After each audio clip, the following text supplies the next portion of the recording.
చేసుకొని ఉదయకాల సమయంలో ఆరాధనని ప్రారంభించుకుందాం.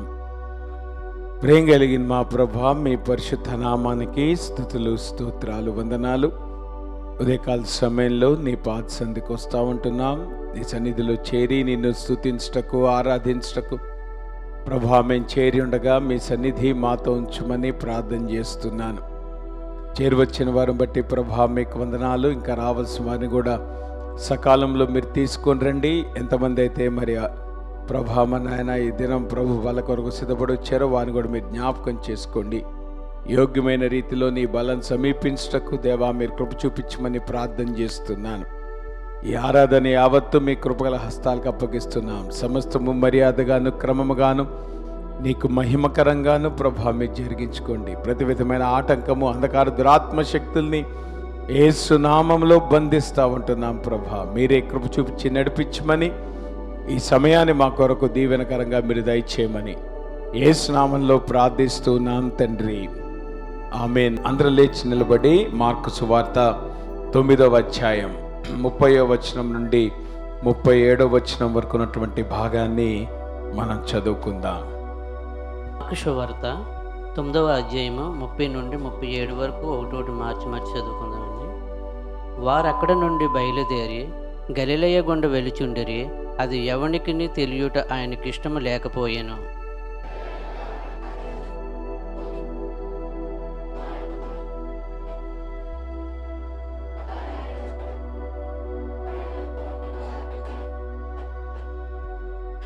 వారు ఆ మాట గ్రహింపలేదు గాని ఆయన నడగగా భయపడిరి.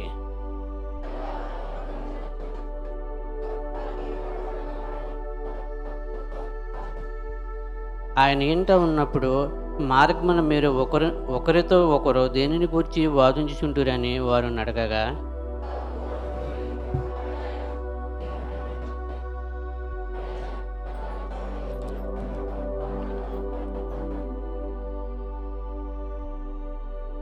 ఇక చిన్న బిడ్డను తీసుకొని వారి మధ్యను నిలవబెట్టి వాడిని ఎత్తి కౌగిలించుకొని పేడవ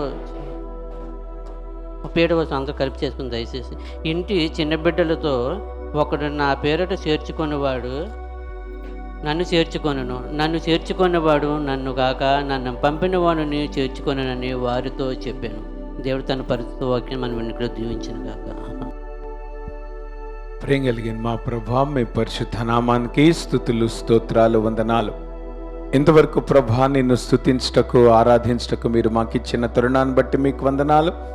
ఈ సమయంలో నీ వాక్యాన్ని మేము ధ్యానించినందుగా నీ వాక్యం ద్వారా మీరు మాతో మాట్లాడండి, మమ్మల్ని సరిచేయండి. యోగ్యమైన రీతిలో నీ బలం సమీపించినట్లుగా దేవా మీరు కృప చూపించమని యేసు నామంలో ప్రార్థిస్తున్నాం తండ్రి, ఆమేన్. దయచేసి కూర్చోండమ్మా. ఉదయకాల సమయంలో మనం ప్రభు బలను సమీపించబోతున్నాం గనక మరి ప్రభు బల కొరకు మనం సిద్ధపరిచే రీతిలో ప్రభు యొక్క సిలువను గురించి మనం ధ్యానం చేస్తూ ప్రభు బలలో ప్రవేశించడానికి మనము ప్రయత్నం చేద్దాం. ఈరోజు మనం చదువుకున్నటువంటి భాగం మార్కు సువార్త 9వ అధ్యాయంలో 30వ వచనం నుండి 37వ వచనం వరకు ఉన్నటువంటి భాగానికి నేను పెట్టినటువంటి టైటిల్ ఏంటంటే in the shadow of the cross. సిలువ నీడలో మన జీవితాన్ని, మన దైనందిక జీవితాన్ని ఏ రకంగా ముందుకు తీసుకొని వెళ్ళాలి అనేటువంటి విషయాన్ని ఉదయకాల సమయంలో మనము ధ్యానం చేయటానికి ప్రయత్నం చేద్దాం. ఒక రకంగా మార్కు సువార్త 9వ అధ్యాయంలో 30వ వచనం నుండి 50వ వచనం వరకు కూడా ఉన్నటువంటి భాగాన్ని మనము గమనిస్తే సిలువ అనేటువంటిది మన జీవితాల్లో ఒక ప్రభావాన్ని కలిగి ఉండాలని ప్రభువు కోరుకుంటున్నట్లుగా మనకి చాలా స్పష్టంగా కనపడుతుంది. అది ఎట్లనో మనం ఉదయకాల సమయంలో మనం ధ్యానం చేద్దాం. అంటే సిలువ యొక్క ప్రభావం మన జీవితాల్లో ఉండాలి. మనం అనుదినము మనము జీవించేటువంటి జీవన శైలిలో కానీ, లేదంటే మనము తీసుకునేటువంటి నిర్ణయాల్లో కానీ, లేదంటే క్రైస్తవ జీవితం అనేటువంటిది it is always centred around the cross. Christian life అనేటువంటిది మిరకిల్స్ని బేస్ చేసుకొని నడిచే జీవితం కాదు. ఈ రోజున క్రైస్తవ్యం ఎందుకు బలహీనపరచబడతా ఉందంటే మనము అద్భుతాల కొరకు చూస్తున్నాము కానీ సిలువ కొరకు ఎవరు ఎదురు చూడలేదు. ఆ మాటకొస్తే సిలువను ఎవరు కోరుకోవటలేదు. అందుకనే ఈ 9వ అధ్యాయంలో గనక మనం గమనిస్తే ఆ క్లియర్ డిఫరెన్స్ అనేటువంటిది మనం గమనిస్తాం. అంటే యేసు ప్రభువారు కూడా ఆయన సిలువకు సమీపిస్తున్నటువంటి దినాల్లో ఆ సిలువ అనేటువంటిది ఆయన ఎక్కటం మాత్రమే కాదు, మన వ్యక్తిగత జీవితాల్లో కూడా సిలువ యొక్క ప్రభావం అనేటువంటిది అది దైనందిక జీవితంలో కనపడాలి. ఆ మాటకు వస్తే నేను అంటాను, the cross should always dominate every area of our life. మన జీవితంలో ప్రతి భాగంలో కూడా ప్రభు యొక్క సిలువ అనేటువంటిది అది డామినేట్ చేయబడాలి. పౌలు గారు కూడా అదే విషయాన్ని ప్రస్తావిస్తాడు. చూడండి ఏమంటున్నాడు అక్కడ, నేను యేసుక్రీస్తును అనగా సిలువ వేయబడినటువంటి యేసుక్రీస్తును తప్ప మరి దేనిని నేను నీ మధ్య ఎరుగకుందునని నిశ్చయించుకుంటుని. అంటే ఏమంటున్నాడు, పౌలు గారి యొక్క జీవితాన్ని గమనిస్తూ ఉన్నప్పుడు కానీ, పౌలు గారి పరిచర్యను గమనిస్తూ ఉన్నప్పుడు కానీ ఆయన జీవితంలో the cross should be magnified. ఆ మాటకు వస్తే అసలు నేను సిలువతో నాకు సాన్నిహిత్యం ఉండాలి, సిలువతో నాకు సంబంధం ఉండాలి, లేదంటే సిలువను నేను కోరుకోవాలి. ఇక సిలువను తప్పితే నేను ఏది కోరుకోవటానికి వీలు లేదు అనేటువంటి విషయాన్ని పౌలు గారు చాలా స్పష్టంగా మాట్లాడుతూ ఉన్నాడు. ఈరోజు మన జీవితాల్లో ఉన్నటువంటి ఛాలెంజ్ కూడా అదే. మీరు గమనించారా, మనము ఈ లోకంలో మనం జీవిస్తున్న క్రమంలో చాలా విషయాలు మనం కోరుకుంటా ఉంటాం. అవునంటారా కాదంటారా? కదా, మనం వివాహాలు కోరుకుంటాం, తర్వాత పిల్లల్ని కోరుకుంటాం, లేదంటే ఉద్యోగాలు కోరుకుంటాం, లేదంటే ఆస్తిపాస్తులు కోరుకుంటాం. కానీ సిలువను ఎవరు కోరుకుంటారు? ఆ మాటకు వస్తే సిలువ అనేటువంటిది నా జీవితంలో అది డామినేట్ చేయబడాలి అనేటువంటిది ఎవరు సాధారణంగా కోరుకోరు. కానీ మనము క్రైస్తవ జీవితంలో మనం అర్థం చేసుకోవాల్సింది, సిలువ కేంద్రితంగానే క్రైస్తవ జీవితం కొనసాగాలి. ఎందుకు ప్రభువారు ఈ బల్లను ఆయన ఇన్స్టిట్యూట్ చేశాడు? ఎందుకు మనము అంటే బల్ల అనేటువంటిది ఒక ఆర్డినెన్స్గా మనం చెప్పుకుంటాం. నా మాట మీకు అర్థమవుతుందా? న్యూ టెస్టిమెంట్ చర్చ్కి దేవుడు 2 ఆర్డినెన్సెస్ ఇచ్చాడు, 2 కట్టడలను ఇచ్చాడు. ఒకటి బాప్తిసం అయితే రెండోది ప్రభు బల్ల. అంటే బాప్తిసం అనేటువంటిది నిత్యము సంఘాల్లో జరగాల్సినటువంటి ప్రక్రియ. రెండోది ప్రభు బల్ల అనేటువంటిది ఆ సంఘాల్లో నిత్యము జరగాల్సినటువంటి ప్రక్రియ. సో ఎందుకు యేసు ప్రభువారు ప్రభు బలను ఇన్స్టిట్యూట్ చేశాడు అనేటువంటిది కనుక గమనిస్తే, అంటే మన జీవితాల్లో సిలువ చుట్టూ కూడా అవి పరిభ్రమిస్తూ ఉండాలి అనేటువంటి విషయాన్ని ప్రభువు కోరుకుంటున్నాడు అనేటువంటి దాన్ని మనం అర్థం చేసుకోవాలి. కాబట్టి మన జీవితాల్లో ఫోకస్ కానీ, మన జీవితాల్లో ఎప్పుడు కూడా సెంట్రాలిటీ కానీ, ఎప్పుడు కూడా the cross of Christ should be the centrality of Christian life అనేటువంటిది మనము అర్థం చేసుకుంటా ఉండాలి. అందుకనే ఇక్కడ మీరు గమనించారా, 9వ అధ్యాయం 30వ వచనంలో గనక మనం గమనిస్తే అక్కడ యేసు ప్రభువారు ఏం చేస్తున్నాడు, వారు అక్కడ నుండి బయలుదేరి గలిలయ గుండా వెళ్ళుచుండిరి, అది ఎవనికిని తెలియుట ఆయనకి ఇష్టము లేకపోయాను. అంటే ఒక రకంగా యేసు ప్రభువారు శిష్యులతో ఒక ప్రైవేట్ టైంని ఆయన కోరుకుంటున్నాడు, ఒక సెక్లూడెడ్ టైంని ఆయన కోరుకుంటున్నాడు. అంటే జనసమూహాలతో ఆయన స్పెండ్ చేశాడు, అలానే జనసమూహాల మధ్యలో ఆయన పరిచర్య చేశాడు, ఆయన అద్భుతాలు చేశాడు. కానీ ఇక్కడ 9వ అధ్యాయం నుండి గనక మనం గమనిస్తే యేసు ప్రభువారు అక్కడ నుండి ఆయన ఫోకస్ ఏంటంటే జనసమూహాలు కాదు, ఆయన ఫోకస్ ఏంటంటే ఆయన ఎదురుగా ఉన్నటువంటి శిష్యులు అనేటువంటి విషయాన్ని మనము అర్థం చేసుకోవాలి. అంటే క్రైస్తవ జీవితంలో అసలు విషయాన్ని ఇక్కడ ప్రభువు వారికి నేర్పించదలుచుకున్నాడు. ఇప్పటి వరకు యేసు ప్రభు యొక్క పరిచర్య గనక మనం గమనిస్తే ఆ 3.5 years మినిస్ట్రీలో మెజారిటీ ఆఫ్ ద మినిస్ట్రీ దేనిలోకి వెళ్ళిందంటే మిరకిల్స్లోకి వెళ్ళింది, లేదంటే హీలింగ్స్లోకి వెళ్ళింది, లేదంటే యేసుప్రభువారు జనసమూహాలతో ఆయన గొప్ప గొప్ప ప్రసంగాలు చేశాడు. ఇవన్నీ కూడా జరుగుతూ వచ్చినాయి. కానీ నిజానికి ప్రజలు దేని చేత ప్రభావితం చేయబడ్డారు అంటే అద్భుతాలను బట్టి కాదు. నిజానికి యేసుప్రభువారు చేసినటువంటి అద్భుతాలు కానీ, యేసుప్రభువారు చేసినటువంటి స్వస్థతలు కానీ ఆ ప్రదేశంలో ఎవరు కూడా చేయలేరు. చేశారా? మరి ఎంతమంది ప్రభువుని వెంబడించారు అంటే దాని అర్థం ఏంటి? మిరకిల్స్ వల్ల, హీలింగ్స్ వల్ల మార్పు రాదు మనుషుల్లో. సిలువను బట్టే మార్పు వస్తుంది. సిలువ అంటే సువార్తే. సువార్త అంటే ఏంటమ్మా? యేసు ప్రభు యొక్క సిలువే. లేఖనముల ప్రకారం క్రీస్తు మన పాపల నిమిత్తము మరణించెను, పాతి పెట్టబడను, లేఖనముల ప్రకారం 3వ దినమున ఆయన తిరిగి లేచెను. అదే సువార్త అంటే. అంటే సువార్త, gospel is nothing but the cross of Christ. అందుకనే యేసుప్రభువారు ఇక్కడ ఒక షిఫ్ట్ తీసుకొస్తున్నాడు. ఇక చాలు, అద్భుతాలు చాలు, లేదంటే పబ్లిక్ మినిస్ట్రీ చాలు. ఇప్పుడు అసలు మినిస్ట్రీలోకి ఆయన దిగుతున్నాడు. ఏంటా మినిస్ట్రీ అంటే? The ministry with the 12 disciples. ఎందుకంటే ఇక యేసుప్రభువారు ఆయన ఈ లోకంలోండి బయటికి వెళ్ళిన తర్వాత ఎవరు ఆ పరిచర్య యొక్క మ్యాంటిల్ని తీసుకొని వెళ్ళిపోతా ఉన్నారు? ఈ 12 మందే. యేసుప్రభువారి యొక్క మినిస్ట్రీలో ఎంతో మంది స్వస్థపరచబడ్డారు. వాళ్ళెవరూ మినిస్ట్రీని టేకప్ చేయలే.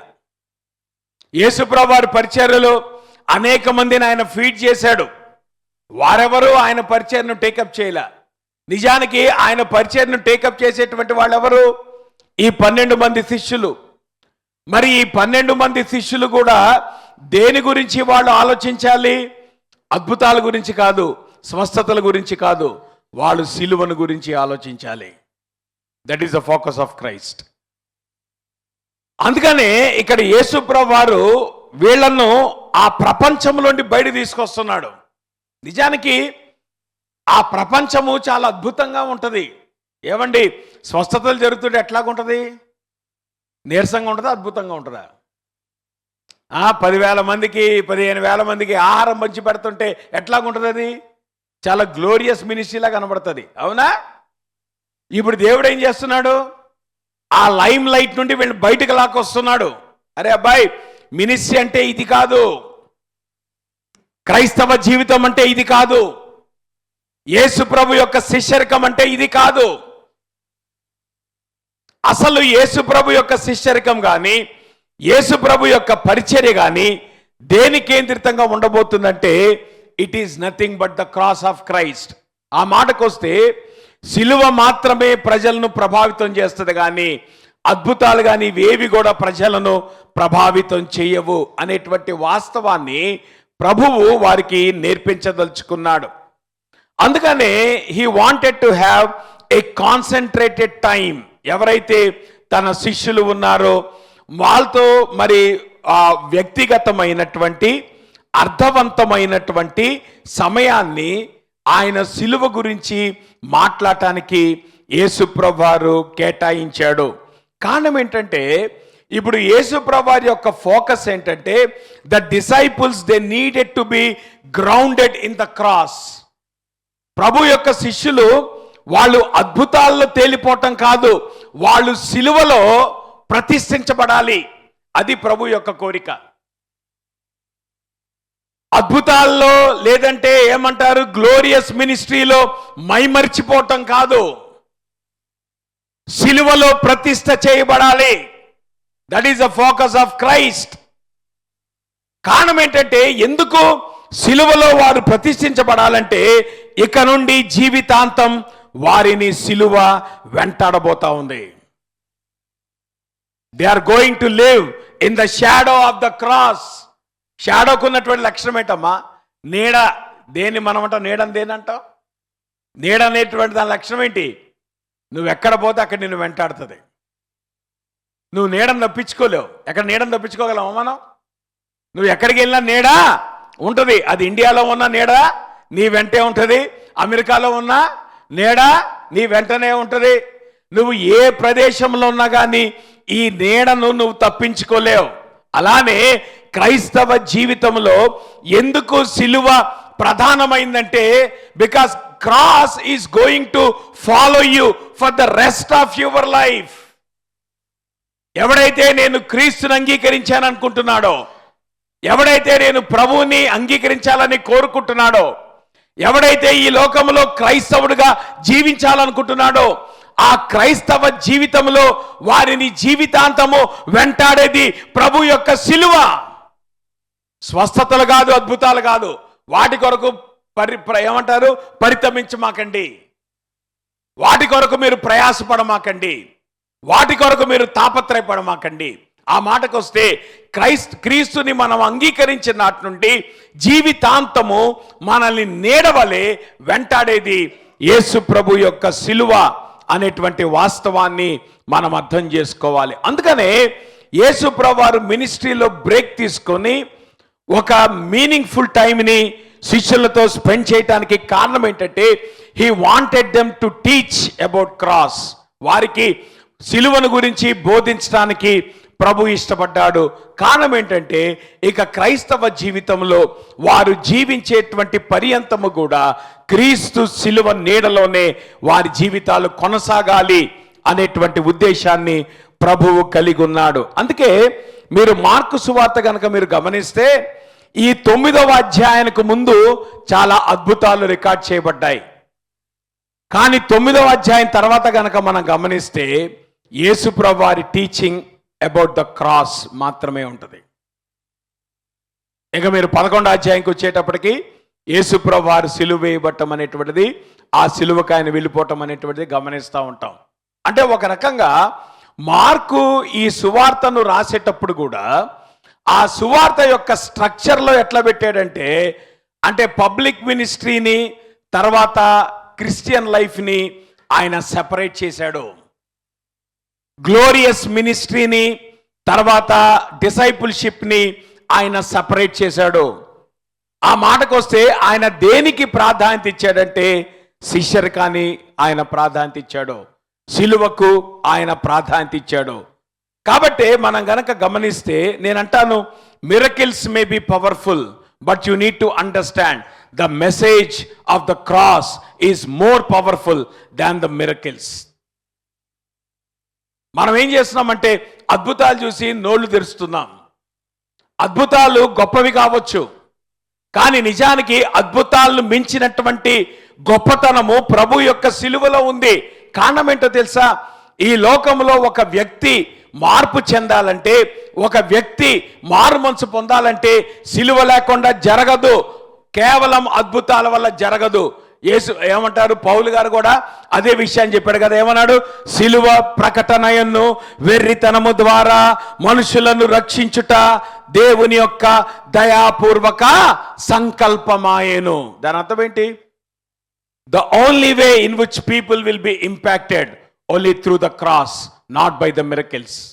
అందుకనే క్రైస్తవ జీవితంలో అద్భుతాల కొరకు ఆరాటపడమాకండి, అద్భుతాల కొరకు తాపత్రయపడమాకండి, అద్భుతాల కొరకు ఎదురు చూడమాకండి. దానికంటే క్రైస్తవ జీవితంలో the most powerful tool you can have in your life is nothing but the cross of Christ. అద్భుతాల్ని మించినటువంటి శక్తి దేవుడు సిలువలో పెట్టాడు. అద్భుతాల్ని మించినటువంటి శక్తి దేవుడు పునరుద్ధానంలో పెట్టాడు.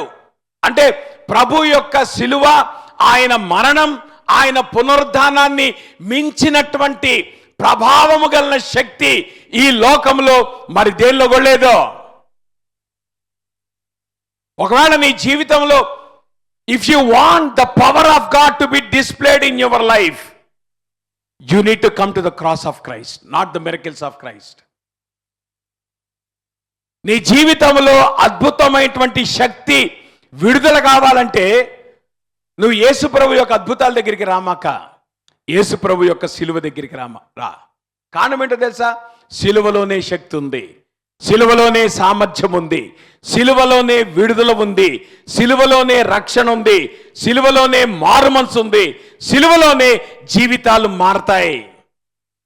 అండ్ దేర్ఫోర్ క్రైస్తవ జీవితంలో నేనంటాను the centrality is always the cross of Christ. అందుకనే నేనంటాను, ప్రభు యొక్క సిలువను మించినటువంటి అద్భుతం నీ జీవితంలో లేదు.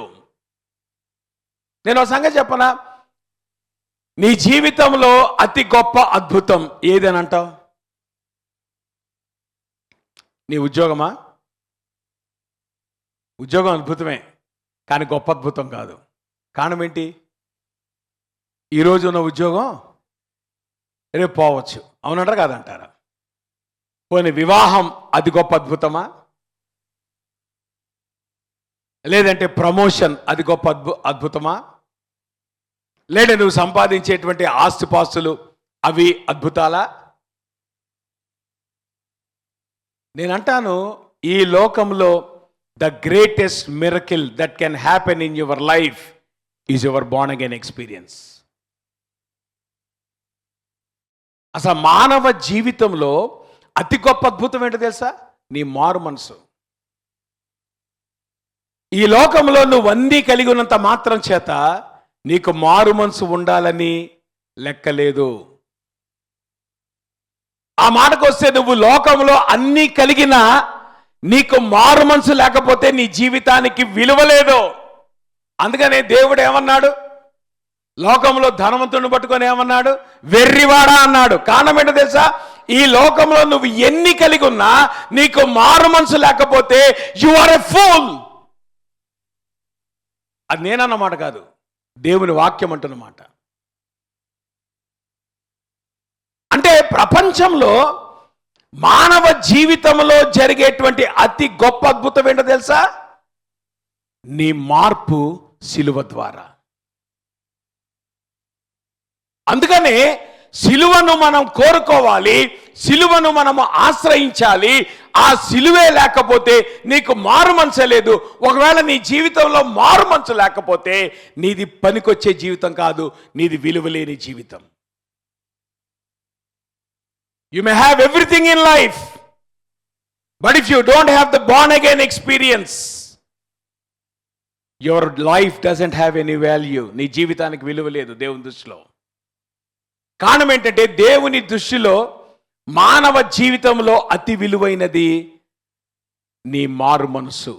అందుకనే నీ మారు మనసు కొరకే యేసుక్రీస్తు నీ లోకంలో పంపించాడు. జాగ్రత్త వినండి, యేసు ప్రభు నీ లోకంలో పంపించింది దేవుడు అద్భుతాలు చేయటానికి కాదు. యేసు ప్రభు నీ లోకంలో దేవుడు పంపించింది ఆయన రొట్టెలు పంచి పెట్టడానికి కాదు, లేదంటే స్వస్థతలు చేయటానికి కాదు. యేసు ప్రభు ద్వారా దేవుని యొక్క ఉన్నతమైన ఉద్దేశం ఏంటంటే, ఆయన సిలువ వేయబడాలి. ఎందుకు సిలువ వేయబడాలి? సిలువ లేకపోతే మారు మనసు లేదు, మారు మనసు లేకపోతే మానవ జీవితానికి విలువే లేదు. గాడ్ డజంట్ కేర్ నీకెన్నిళ్ళుంటే ఏం లాభం, నువ్వు ఎన్ని లక్షలు సంపాదిస్తే ఏం లాభం, నీ జీవితానికి విలువే లేదు నువ్వు మారు మనసు లేకపోతే. కాంట్రాస్ట్లో నీవు మారు మనసు కలిగి ఉంటే ఈ లోక సంబంధమైనటువంటి ఏవి నీకు లేకపోయినా నీ జీవితం అంత విలువైనది ఇంకేది కూడా లేదు. అందుకనే యేసుప్రభువు వారు శిష్యులకు అది గ్రౌండ్ చేయడానికి ఇష్టపడుతున్నాడు. ఆయన వచ్చినటువంటి రియల్ పర్పస్ని వారికి ఇంపాక్ట్ తీసుకొస్తున్నాడు. అరే అబ్బాయి, అద్భుతాలు చూసి మీరు కంగారు పడమాకండి, లేదంటే స్వస్థతలు చూసి మీరు ఆశ్చర్యపడమాకండి. అంతకంటే విలువైనటువంటి అద్భుతం ఏంటో తెలుసా? మీ జీవితాలు మార్పు చెందటం. మీ జీవితాలు మార్పు చెందేది ఒకే ఒక ప్రక్రియ ద్వారా, ప్రభు యొక్క సిలువ ద్వారా. మరి అటువంటి విలువైనటువంటి సిలువ అనేటువంటిది నీ జీవితంలో విలువైనది కాకపోతే నీ జీవితం దేని పనికి వస్తుంది? కాబట్టి you need to be grounded in the cross. ప్రభు యొక్క సిలువ, దాని యొక్క ఆవశ్యకతను, దాని యొక్క ప్రాధాన్యతను నీవు అర్థం చేసుకోవాలి. అందుకే నేను అంటాను, the message of the cross is more powerful than the miracles that Jesus perform. ఒకవేళ నువ్వు అద్భుతాలు చూసి నువ్వు నోరు తెరుస్తుంటే, ప్రభు యొక్క సిలువ చూస్తే నీ మతిపోతుంది. అంత గొప్పతనం ఆ సిలువలో ఉంది. కారణం ఏంటో తెలుసా? ఆ సిలువ మాత్రమే ఒక మనిషిని మార్చగలదు. ఆ సిలువ మాత్రమే ఒక వ్యక్తిని ప్రభావితం చేయగలదు. కాబట్టి అంత విలువైనటువంటి సిలువ అనేటువంటిది ఈ ప్రజల జీవితంలో ప్రతిష్ఠించబడటానికి యేసు ప్రభువారు కంకణం కట్టుకున్నాడు అనేటువంటి విషయాన్ని మనం అర్థం చేసుకోవాలి. సిలువలో ఉన్నటువంటి ఆ మర్మం ఏంటి అనేటువంటిది గనక మనం గమనిస్తే, యేసు ప్రభువారు సిలువను వివరిస్తున్నటువంటి మాట, మనుష్య కుమారుడు మనుషుల చేతికి అప్పగించబడుచున్నాడు. చూడండి, that is the main aspect of the cross. ఏంటండి సిలువ? ఏంటి సిలువలో ఏం జరుగుతుందంటే, సిలువలో జరిగేటువంటి విషయం ఇదే. ఏంటది? మనుష్య కుమారుడు మనుషుల చేతికి అప్పగించున్నాడు. నేను అనుకుంటాను, this is the statement of paradox. ఏంటి ఆ పారాడాక్స్ అనేటువంటిది కనుక మనం గమనిస్తే, ఓల్డ్ టెస్ట్మెంట్లో మనుష్య కుమారుడు అనేటువంటి టైటిల్ ఎవరికి ఇవ్వబడిందంటే యేసు ప్రభుకి ఇవ్వబడింది. కానీ ఏ కాంటెక్స్ట్లో ఇవ్వబడింది? It's a term of authority. చూడండి, దానియేలు గ్రంథం 7వ అధ్యాయం 14వ వచనంలో యేసు ప్రభువారు రాజ్యాన్ని స్థాపిస్తున్నప్పుడు ఏ రకమైనటువంటి పరిస్థితి ఉండబోతుందో అక్కడ వివరిస్తున్నాడు. ఏమన్నాడు అక్కడ? సకల జనులను, రాష్ట్రములను, ఆయా భాషలు మాట్లాడువారును ఆయనను సేవించినట్లు ప్రభుత్వమును, మహిమయు, ఆధిపత్యమును ఆయనకి ఇయ్యబడెను. ఆయన ప్రభుత్వము శాశ్వతమైనది, అది ఎన్నటికీ తొలగిపోదు. ఆయన రాజ్యము ఎల్లప్పుడూ లయము కాదు. ఎవరి గురించి మాట్లాడుతున్నాడు? ఈ దానియేలు గ్రంథంలో మనుష్య కుమారుని గురించి మాట్లాడుతున్నాడు. ఏ మనుష్య కుమారుని గురించి మాట్లాడుతున్నాడు? రాజాది రాజు అయినటువంటి మనుష్య కుమారుని గురించి మాట్లాడుతున్నాడు. సమస్త ప్రభుత్వములకు ఆధిపత్యము కలిగినటువంటి అధిపతి అయినటువంటి మనుష్య కుమారుని గురించి మాట్లాడబోతున్నాడు. రేపొద్దున యేసు ప్రభువారు ఆ 2వ రాకడలో ఇటువంటి ప్రభావవంతమైనటువంటి రాజ్యము యొక్క అధికారముతో, ఆయన సమస్తమైనటువంటి ఆధిపత్యముతో, ఆయన కొదమ సింహము వలె ఆయన మనుష్య కుమారుడుగా రాబోతా ఉన్నాడు. That is the future. భవిష్యత్ ఏంటి? ప్రభావము కలిగినటువంటి మనుష్య కుమారుడు. కానీ అది జరగాలంటే ముందు జరగాల్సిన విషయం ఏంటో తెలుసా? ఇంత ప్రభావము కలిగినటువంటి మనుష్య కుమారుడు ఎవరి చేతికి అప్పగించబడుతున్నాడు? మనుషుల చేతికి అప్పగించబడుతున్నాడు. ఇప్పుడు జాగ్రత్త వినండి. మనుష్య కుమారుడేమో రాజాది రాజైతే మనుషులు ఎవరు? చెప్పండి. ఆయన ఆధిపత్యం కింద ఉన్నటువంటి వారు, అంతే కదమ్మా. రాజుగారు సింహాసనం మీద ఉంటాడు. మరి సింహాసనం చుట్టూ ఎవరు ఉంటారు? ప్రజలు ఉంటారా? మనుషులు ఉంటారా? కదా. సో ఇప్పుడు మనుషుల మీద అధికారం ఎవరికి ఉంది? రాజుగారికి ఉంది. ఎక్కడైనా మీరు రాజుగారి అధికారాన్ని వదిలిపెట్టి మనుషులకు అప్పగించుకోవడానికి మీరు ఎప్పుడైనా చూస్తారా? కానీ ప్రపంచ చరిత్రలో ఒకే ఒక్కసారి జరిగింది. ఆ మాట కోసం ఈయన ప్రపంచాధినేత కాదు, సర్వ సృష్టికి అధినేత అయినటువంటి వాడు, ప్రభుత్వం మీద ప్రభుత్వపు అధికారం కలిగినటువంటి వాడు, ఆధిపత్యం కలిగిన వాడు. ఇటువంటి గొప్ప మనుష్య కుమారుడంట తన పరిపాలనలో తన కింద ఉన్నటువంటి మనుషుల చేతికి అప్పగించబడతా ఉన్నాడు. దాన్ని ఏమంటాం మనం? అవమానం అంటారా? మీరు మాట్లాడరే, అవమానం అంటారా లేదా? ఇప్పుడు మనము ఆధిపత్యం అని ఎప్పుడు అంటాము? అందరి మీద ఆయన రాజు అయ్యాడు అనుకో, అప్పుడు ఏమంటాం మనం? ఆధిపత్యం అండి, అధికారం అండి అంటాం. అదే అధికారం కలిగినటువంటి ఆ రాజు తన కింద పరిపాలన కింద ఉన్నటువంటి ఆ మనుషుల చేతికి ఆయన అప్పగించబడ్డాడు, దాన్ని ఏమంటారు? అవమానం అంటారు. అంటే ఆధిపత్యానికి ముందు అవమానం ఉంటుంది, అధికారానికి ముందు అవమానం ఉంటుంది. దేవుడు పనిచేసే విధానం అదమ్మా. మనమేమో ప్రభుని అడుగుతాం, ప్రభువా నన్ను తలగా ఉంచు. కానీ అంటే నువ్వేం కోరుకుంటున్నావు నీ జీవితంలో? ఆధిపత్యాన్ని కోరుకుంటున్నావు, ఆశీర్వాదాన్ని కోరుకుంటున్నావు. మరి నీ జీవితంలో నిజంగా దేవుడు తలగా ఉంచాలంటే ముందు నేను దేవుడు ఏం చేయాలా? తోక కింద చేయాలా? నువ్వేమంటున్నావు? తోకని అవాయిడ్ చేయి ప్రభా, డైరెక్ట్గా ఏం చేస్తావు? తోకని అవాయిడ్ చేసి నువ్వేం చేయాలి? నన్ను డైరెక్ట్గా తల భాగంలో కూర్చోబెట్టా. ఇక్కడ ప్రభు ఏం చెప్తున్నాడు? లైఫ్లో అట్లా వర్కౌట్ అవుతున్నానా? ఇప్పుడు నిజంగా నువ్వు ఆధిపత్యం కలిగి ఉండాలంటే నువ్వు ముందు ఏం కావాలి? నీకు అవమానం కావాలి. నీకు ఇష్టమేనా అవమానం? నీకు అవమానం ఇష్టం లేకపోతే ఆధిపత్యాన్ని కోరుకోమక. క్రైస్తవ జీవితం అట్లా వర్కౌట్ కాదు. నీకు హ్యూమిలియేషన్ లేకపోతే బ్లెస్సింగ్ లేదు. నీకు హ్యూమిలియేషన్ కనుక ఇష్టం లేకపోతే నీకు బ్లెస్సింగ్ ఏముండదు. నువ్వు హ్యూమిలియేషన్ని అవాయిడ్ చేసి you can never have a blessing in your life. ఈరోజు క్రైస్తవ జీవితంలో మనం ఎప్పుడు కూడా దేన్ని కోరుకుంటున్నాం? Blessing, blessing, blessing. ప్రభా నన్ను దీవించి ప్రభా, నన్ను తలగా ఉంచి ప్రభా. నిజమే, దేవుడు నిన్ను దీవిస్తాడు, దేవుడు నిన్ను తలగా ఉంచుతాడు. కానీ దానికి ముందు ఆయన నిన్ను తలగా చేయకముందు నిన్నేం చేస్తాడు? ఆయన నిన్నేం చేస్తాడు? నీ కింద వారికి అప్పగిస్తాడు. నీకు ఇష్టమేనా?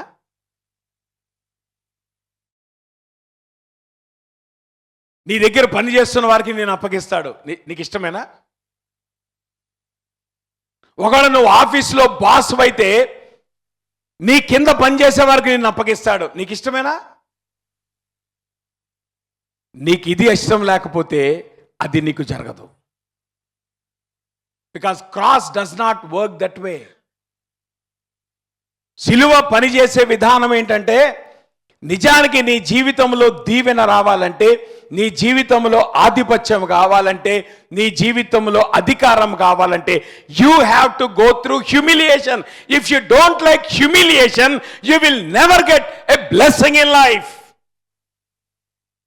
నీకు అవమానం ఇష్టం లేకపోతే నీకు ఆధిపత్యం రాదు. నీకు అవమానం ఇష్టం లేకపోతే నీకు ఆశీర్వాదం లేదు. ఒకవేళ గనక నువ్వు ఆశీర్వాదాన్ని కోరుకుంటే అవమానానికి సిద్ధపడవు. అవమానానికి సిద్ధపడేటువంటి స్వభావం నీకు లేకపోతే నీకు ఆశీర్వాదం రానే రాదు. కారణం ఏంటంటే దేవుని కుమారుడికే తప్పలేదు. ఈ ప్రభావము కలిగినటువంటి మనుష్య కుమారుడు, సమస్తమైన ఆధిపత్యము కలిగిన మనుష్య కుమారుడు ఎవరి చేతికి అప్పగించబడుతున్నాడంట? మనుష్యుల చేతికి అప్పగించబడుతున్నాడు. Is it not humiliation? యేసు ప్రభువారిని, దేవాది దేవుణ్ణి, ఆయనను రాజ్యం మీద, సింహాసనం మీద కూర్చోపెట్టక ముందు తండ్రి అయినటువంటి దేవుడు ఆయనను అవమానకి లోను చేశాడు. మరి నువ్వెంత, నేనెంత? ఏం కోరుకుంటున్నావు నువ్వు? నేను అంటున్నాను, you cannot have blessing in life avoiding the cross of Christ. ఆ మాటకొస్తే నేను అంటాను, నీ జీవితంలో the channel of blessing is always through the cross of Christ. నీ జీవితంలోకి ఆశీర్వాదము ప్రవేశించేటువంటి మార్గం యేసు ప్రభు శిలువ మాత్రమే. అవమానం మాత్రమే, అవహేళన మాత్రమే, లేదంటే ఏమంటారు, ఏదైనా అనుకోను, సఫరింగ్ మాత్రమే, లేదంటే షేమ్ మాత్రమే, హ్యూమిలియేషన్ మాత్రమే. అది గనక లేకపోతే నీ జీవితంలో సిలువ లేకపోతే నీకు సింహాసనం లేదు అనేటువంటి వాస్తవాన్ని నువ్వు అర్థం చేసుకోవాలి. అసలు మీకు సంగతి చెప్పనా, ఓల్డ్ టెస్ట్మెంట్లో గతంలో కూడా మీకు నేను చెప్పాను. దావీదు జీవితంలో దేవుడు ఆయన చక్కగా సింహాసనం మీద కూర్చోబెట్టిన తర్వాత ఒకానొక దినమున ఆయనకు కోరిక పట్టింది. ఏంటా కోరిక? నా ఎసెట్స్ ఎన్ని ఉన్నాయో లెక్కేసుకోవాలి. నా మాట మీకు అర్థమవుతుందా? ఎందుకంటే మనకంటే పెద్ద ఎసెట్స్ లేవనుకోమ్మా, మనం లెక్కేసుకోవాలంత ఎసెట్స్ ఏం లేవు మనకు. మా బోడిది పెట్టిడి తిరిగి కొడితే 1-2 బ్యాంక్ అకౌంట్లు ఉన్నాయి, రైట్? సో 1-2 బ్యాంక్ అకౌంట్ చూసుకోవడం మన పెద్ద టైం ఏం అక్కర్లా, దానికే మనకు ఒక స్పెషల్ ఇదేం అక్కర్లా. కానీ దావీదు ఎవరు? ఆయన రాజు. ఆయనకి ఎన్ని ఎసెట్స్ ఉంటాయి? ముఖ్యంగా రాజుగా ఆయన సింహాసనం నిలబడాలంటే అతి ముఖ్యమైన ఎసెట్ ఏంటో తెలుసా? సోల్జర్స్. ఎంత సైన్యం ఉంటే. ఈరోజు పవర్ఫుల్ కంట్రీ అని దేనంటారమ్మా? The country which has greater military strength. అంటే మిలిటరీ స్ట్రెంగ్త్ కలిగినటువంటి కంట్రీకి ఉన్నటువంటి స్ట్రెంగ్త్ ఇంకే కంట్రీకి ఉండదు. అవునంటారా కాదంటారా? సో ఇప్పుడు రాజుగారి స్ట్రెంగ్త్ అంతా దేంట్లో ఉంది? In his army. అందుకని ఆయన అనుకున్నాడు, నా ఆర్మీ ఎంతో లెక్కేద్దాం. 9 నెలలు పట్టింది లెక్కేయడానికి. అంటే ఆర్మీ అనేటువంటి ఒక దగ్గర ఉండదు కదమ్మా. ఆర్మీ ఎక్కడ ఉంటుంది? దేశమంతా ఉంటుంది. ఆ, ఏమంటారు, రాజుగారు యెరూషలేముతో మాత్రం చేత ఆర్మీ అంతా యెరూషలేములో ఉండదు. ఆర్మీ అంతా ఎక్కడ ఉంటుంది? బోర్డర్స్లో ఉంటుంది. దేశమంతా కూడా విస్తరించి ఉంటుంది. మరి దేశమంతా విస్తరించినటువంటి ఈ సైన్యాన్ని లెక్కపట్టడానికి 9 నెలలు పట్టింది.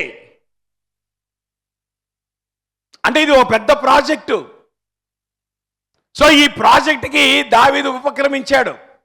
ఈ ప్రాసెస్లో దేవుని మాటను ధిక్కరించిన వాడు అయ్యాడు దావీదు. అప్పుడు దేవుడు కనపడి దావీదుతో అంటాడు, నీ ముందు 3 పెడతా నా కోరికలు. ఆ 3 ఆప్షన్స్, కోరికలు కాదు, ఎందుకంటే అవి కోరికలు అని ఎవడంటాడు, ఎందుకంటే అంత భయంకరమైన ఆప్షన్స్ పెట్టాడు దేవుడు. నేను గతంలో కూడా మీకు వివరించాను. ఆ 3 ఆప్షన్స్లో ఒక ఆప్షన్ కోరుకుంటే దావీదు ఒక మాట అంటాడు. ఏమంటాడు తెలుసా? యెహోవా బహు వాత్సల్యత గలవాడు గనక మనుష్యుల చేతిలో పడకుండా యెహోవా చేతిలో పడుదును గాక అని. అంటే అర్థం ఏంటి? లోకములో అతి హీనమైనటువంటి పనిష్మెంటు, లేదంటే అతి భయంకరమైనటువంటి సివియర్ జడ్జిమెంట్ ఏంటో తెలుసా? To fall in to the hands of people. అసలు దేవుడు గనక ఒక్కరోజు మీ జీవితాన్ని గనక మీ శత్రువులకు అప్పగిస్తే మీలో ఎంతమంది సర్వే అవుతారు చెప్పండి? ఆ మాట మీకు అర్థమవుతుందా? నీ క్లోజెస్ట్ ఎనిమీ ఎవరు? నీ క్లోజెస్ట్ ఫ్రెండ్ అంటలా, క్లోజెస్ట్ ఎనిమీ అంటే ఎవడు? అరే ఈయన నేను చూడకుంటుంటే బాగుండరా అనుకునేవాడు ఉన్నాడు అనుకోండి. మీరు ఊహించుకోండి, మీ అందరి జీవితంలో ఉన్నారు లేదా? ఉంటారు, ఒకళ్ళు ఇద్దరు కదా. మీరు భక్తుల వల్లే బయట చెప్పదు, నాకెవరు శత్రులు లేరండి, నేను అందరినీ ప్రేమిస్తున్నానండి, క్రీస్తు ప్రేమ నాకు, ఈ కబుర్లు చెప్పమాకండి. నా మాట మీకు అర్థం. మీ అందరి జీవితాల్లో ఈడు ముఖం నేను చూడలేను అనుకునేవాడు ఒక్కడైనా ఉంటాడు. అసలు మీకు ఇంకో విశేషం చెప్పనా? చర్చిలో కూడా ఉంటారు. బయట లోకంలో సంగతి తర్వాత దేవుడు ఎరుగు. చర్చిలో చాలామంది ఒకరితో ఒకరు మాట్లాడుకోరు. ఎవరు మాట్లాడలేదే? నేనేమన్నా ప్రైవేట్ సబ్జెక్ట్ మాట్లాడుతున్నానా? కాదు. నా మాట మీకు అర్థమవుతుందా? ఊహించుకో. ఇప్పుడు ఎవరితో అయితే మాట్లాడడం నువ్వు ఇష్టపడలేదో, దేవుడు గనక ఒక్కరోజు అరే వాడి చేతి నేను అప్పగిస్తాను, వాడు నిన్ను ఫుట్బాల్ ఆడుకుంటాడు, ఆ తర్వాత చూద్దాం అన్నాడు అనుకో, మీరేమంటారు? ఆమేన్, అవునుగాక అంటారా మీరు? అమ్మ ప్రభువా, అసలు వాడి ముఖమే నాకు చూడబుద్ధి కావట్లేదు, ఇంకా వాడికి నన్ను అప్పగిస్తుంటే ఇంకా నా పని ఎట్టాగా ఉంటుంది అనుకుంటారా? అంటే మన జీవితాల్లో అతి భయంకరమైన పనిష్మెంట్ అదేనమ్మా. When God hands over you to the hands of men. ఎవరిళ్ళు? నీ స్నేహితులు కాదు, నిన్ను భయంకరంగా ద్వేషించేవాళ్ళు, నిన్ను అవమానించాలని చూస్తున్నటువంటి వాళ్ళు, అసలు ఛాన్స్ దొరకాలే కానీ నిన్ను ఆడేసుకుందాం అనేటువంటి వాళ్ళు చాలా మంది ఉన్నారు లోకంలో. వాళ్ళ చేతి గనక దేవుడు నిన్ను ఒక్కరోజు అప్పగిస్తే నీ స్థితి ఏంటో గమనించావా? నేనంటాను ఎగ్జాక్ట్గా సిలువలో అదే జరిగింది. మనుష్య కుమారుడు మనుషుల చేతికి అప్పగించబడ్డాడు. ఏ మనుషులమ్మా వీళ్ళు? యేసు ప్రభుని ద్వేషించిన వాళ్ళు, యేసు ప్రభు వారు చచ్చిపోవాలని కోరుకున్న వాళ్ళు, సిలువ వేయండి అని కేకలు వేసినటువంటి వాళ్ళు. వీళ్ళకి యేసు ప్రభు మీద ఉన్నటువంటి ద్వేషం ఇంకా దేని మీద లేదు. నేనంటాను ఈ లోకంలో దేవుని మీద మానవునుకున్నటువంటి ద్వేషం it is seen in the cross of Christ. సిలువలో చూపబడినంత ద్వేషం ఇంకెక్కడ కూడా చూపబడలేదు. యేసు ప్రభు సిలువేయబడుతున్నప్పుడు చుట్టూతో ఉన్నటువంటి వాళ్ళు ఆ సిలువను అమితంగా కోరుకున్న వాళ్ళు, అసలు ఆయన చంపబడుతుంటే ప్రత్యక్షంగా చూద్దాం అనుకున్నటువంటి వాళ్ళు, ఆయన మరణాన్ని ఆస్వాదిద్దాం అనుకున్నటువంటి వాళ్ళు, అటువంటి వారి చేతికి అప్పగించబడటం ఎంత భయంకరం అనుకున్నారు? అసలు మీకు సంగతి చెప్పనమ్మా, దావీదు మీద దేవుడు చూపించిన కృప కూడా యేసు ప్రభు మీద దేవుడు చూపించలేదు. దావీదు అన్నాడు, ఏమన్నాడు? ప్రభా అన్నాడా లేదా? యెహోవా బహువాత్సల్యత గలవాడు గనక మనుషుని చేతిలో పడకుండా యెహోవా చేతిలో పడుదును గాక. నిజానికి దావీదుకి మనుషుల చేతిలో పట్టడం ఏంటో బాగా ఎక్స్పీరియన్స్ ఉందమ్మా. ఎందుకంటే సౌలు చేతిలో పడ్డాడు. నా మాట మీకు అర్థమవుతుందా? మికాల చేతిలో పడ్డాడు. ఒకరి చేతిలో కాదు, అందరి చేతిలో ఫుట్బాల్ ఆడుకున్నారు దావీదుని. ఎట్టా పడితే అట్ట ఆడుకున్నారు. ఇవన్నీ దావీదు ఎరిగినటువంటి వాడు. కాబట్టి దావీదుకు బై ఎక్స్పీరియన్స్ తెలుసు మనుషుల చేతిలో పడితే ఎంత భయంకరంగా ఉంటుందో జీవితం. అటువంటి దావీదు అన్నాడు, ప్రభా వాళ్ళ చేతిలో పండగాని నీ చేతిలో పడతానంటే దేవుడు దాన్ని ఆనర్ చేసి దావీదు కోరుకున్నట్లుగా మనుషుల చేతిలో పడకుండా దేవుడు దావీదుని తప్పించాడు. కానీ అదేం విచిత్రమో కానీ తన సొంత కుమారుణ్ణి మనుషుల చేతికి అప్పగించాడు. అది క్రాస్ అంటే. మనం చాలాసార్లు మా క్రాస్ని చాలా సింపుల్గా చూస్తాం. నో, అసలు ఆ అవమానం ఎట్లాగుంటుందో, ఆ కఠినత్వం ఎట్లా ఉంటుందో, ఆ భయంకర స్థితి ఎట్లా ఉంటుందో మనము ఊహించుకోలేం. ఈవెన్ దావీదు యొక్క రిక్వెస్ట్ని ఆనర్ చేసి మనుషుల చేతిలో పడకుండా కాపాడినటువంటి దేవుడు తన సొంతగానొక్క కుమారుణ్ణి ఆయన చేసిన రిక్వెస్ట్ని ఆనర్ చేయకుండా మనుష్య కుమారుడు మనుషుల చేతికి అప్పగించబడ్డాడు. ఎవరు అప్పగించాడు? ఎవరు అప్పగించాడు? ఎవరు అప్పగించాడమ్మా? తండ్రి అప్పగించాడు. అమ్మా, మీరు ఎప్పుడన్నా మీ పిల్లల్ని తెలిసి ఇటువంటి స్థితిలో ఉంచడానికి మీరు ఇష్టపడతారా? ఆ మాటకొస్తే మన దగ్గర దేవునికి ఉన్న అధికారం మనకెక్కడుందమ్మా? ఆయనకున్న స్వేచ్ఛ మనకెక్కడుంది? అయినప్పటికీ కూడా మనం ఏం చేస్తూ ఉంటాం? పేరెంట్స్గా పిల్లలను ప్రొటెక్ట్ చేయడానికి ప్రయత్నం చేస్తాం. కానీ దేవుడు తన ఒక్క కుమారుణ్ణి ప్రొటెక్ట్ చేయడానికి ఇష్టపడలా. He handed them over. అంటే ఇప్పుడు జాగ్రత్త వినండి, యేసుప్రభువు వారు తప్పించబట్టం అనేటువంటిది ఈ లోకంలో ఒకే ఒక్కరు చేయగలరు. ఎవడైనా? తండ్రి అయినటువంటి దేవుడు. ఆ మాట మీకు అర్థమవుతుందా? అంటే ప్రభువు సిలువ వేయబడకుండా దాన్ని ఆపగలిగిన, దాన్ని తప్పించగలిగిన సామర్థ్యము ఈ ప్రపంచంలో ఒక్క ఆయనకే ఉంది. ఎవరైనా? తండ్రి అయినటువంటి దేవుడు. తండ్రి అయినటువంటి దేవుడు ఎవరికి తండ్రి? ముందు యేసు ప్రభు తండ్రి, తర్వాత మన తండ్రి. మనం తండ్రి అయిన దేవాన్ని మనం ప్రార్థన చేస్తున్నాం. కానీ మనకు తండ్రి కాటానికే ఆయన ముందు తండ్రిగా ఉన్నటువంటి వాడు ఎవరు? యేసు ప్రభు వారు ఒక్కగానొక్క కుమారుడు, ఆయన తండ్రి. ఇప్పుడు సిలువకు అప్పగించింది ఎవరు? ఆ తండ్రి అయినటువంటి దేవుడు. ఇప్పుడు జాగ్రత్త వినండి, మరి తన ఒక్కగానొక్క కుమారుడైనటువంటి యేసు ప్రభుని సిలువను గురించి తప్పించకపోతే నిన్ను నన్ను ఎట్లా తప్పిస్తాడు సిలువ నుండి? How do you imagine? ఎందుకు మన జీవితాల్లో దేవుడు అద్భుతాలు చేసుకుంటూ పోతాడు? చేయడు. ఎందుకు దేవుడు మన జీవితాలు ఆశీర్వదించుకుంటూ పోతాడు? ఆశీర్వదించడు. కొన్నిసార్లు అవమానానికి లోన్ చేస్తాడు, కొన్నిసార్లు సిలువకు అప్పగిస్తాడు. తన కుమారుణ్ణే సిలువకు అప్పగించిన వాడు నిన్ను నన్ను సిలువకు అప్పగించడానికి వెనుకాడు. అందుకని నేనంటాను, the greatest paradox that can happen in human history is the son of man handed over to the Sons of men.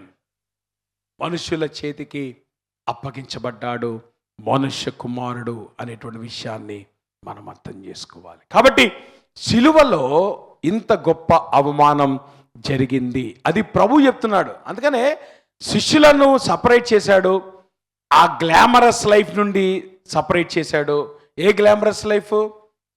అద్భుతాలు, స్వస్థతలు, విడుదల కార్యక్రమాలు, ఇదంతా చాలా గ్లామర్గా జరుగుతూ ఉంది. వాటన్నిటి నుండి వీళ్ళని సపరేట్ చేసి వీళ్ళకు సిలువను గురించి నేర్పిస్తున్నాడు. సిలువ గురించి నేర్పిస్తున్నప్పుడు మొట్టమొదటి ఆయన చెప్పింది ఇదే, మనుష్య కుమారుడు మనుషుల చేతికి అప్పగించబడిపోతా ఉన్నాడు. This is the greatest damage that can happen in the life of Jesus Christ.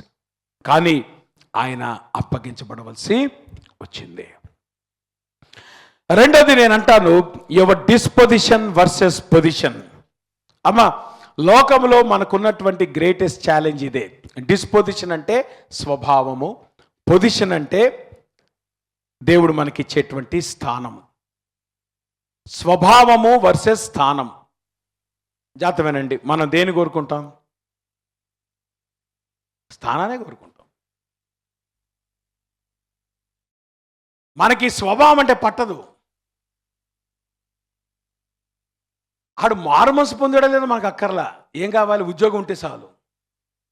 అంటే ఏం కోరుకుంటావు నువ్వు?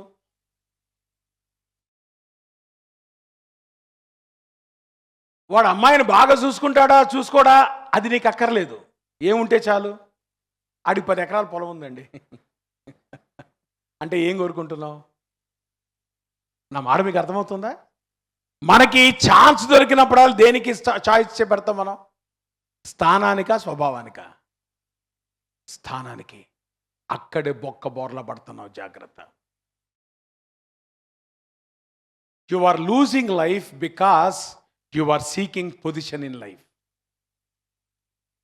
ఇక్కడ యేసుప్రభువు వారు క్రైస్తవ జీవితాన్ని గురించి బోధిస్తున్నాడు. క్రైస్తవ జీవితంలో రివర్స్ ఆర్డర్లో ఉంటుంది. క్రైస్తవ జీవితంలో దేవుడు స్థానానికి ప్రాధాన్యత ఇవ్వడు. దేనికి ప్రాధాన్యత ఇస్తాడు? నీ స్వభావానికి.